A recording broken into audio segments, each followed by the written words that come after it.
मनुष्य का संपूर्ण बल उसकी आत्मा में होता है। जिस क्षण जब भी उसे पहचान कर मनुष्य उसे पा लेता है, रूप ही बदल जाता है।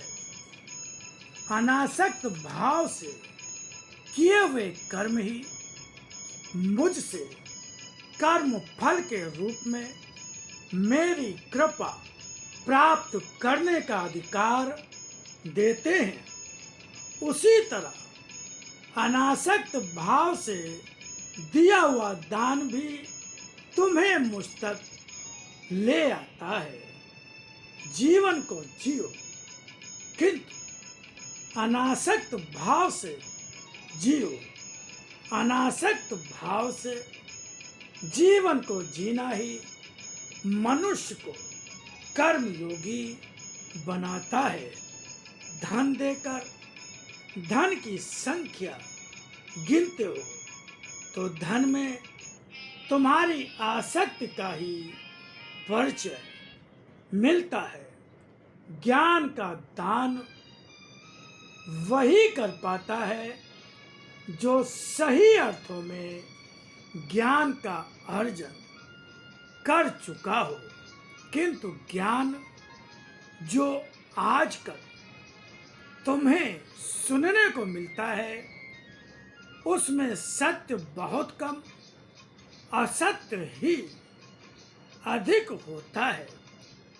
क्योंकि ज्ञान जिस रूप में बताया जाता है वह वैसा ज्ञान नहीं होता जो तुम्हें मेरे विषय में और मुझ तक पहुंचने के रास्ते के विषय में बता सके।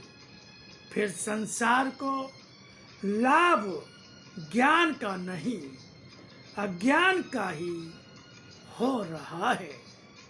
ज्ञान को जब धन लेकर दान दिया जाता है तब वह दान नहीं होता, केवल धनोपार्जन के लिए ज्ञान देने का आडंबर मात्र होता है।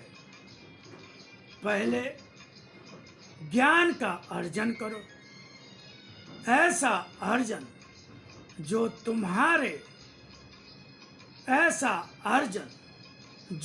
तुम्हें तुम्हारे मन वचन कर्म की निधि बन सके। मन वचन कर्म की निधि बन सकने योग्य ज्ञान मैं आज तुम्हें दे ही रहा हूँ।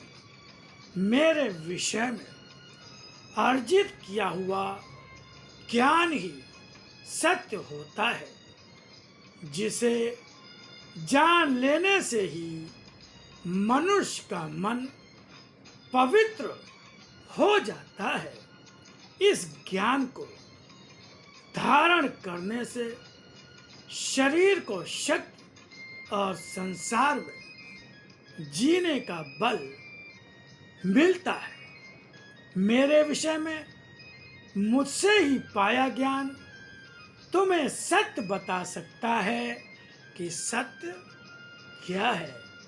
मुझे जानो और जानकर मुझे मेरे पूर्ण रूप में ही ग्रहण करो। मुझे जानकर स्वयं ही मुझे ग्रहण करने की चेष्टा करोगे। तुम्हें अपने मन में बैठे असत्य को छोड़ पाना मुश्किल लगेगा, किंतु असत्य को अगर एक बार भी छोड़ पाए तो सत्य स्वयं तुम्हें तुम्हारे जीवन के लिए प्रकाश देगा। उस सत्य के प्रकाश में बिखरा असत्य स्वयं अपना अस्तित्व खो देगा। ऐसे ही सत्य को पाने और ग्रहण करने का प्रयत्न करो। दान दो, सत्य का, संसार में असत्य को दूर करने का कर्म तुम्हारे जीवन का महत्वपूर्ण संचय बन जाएगा।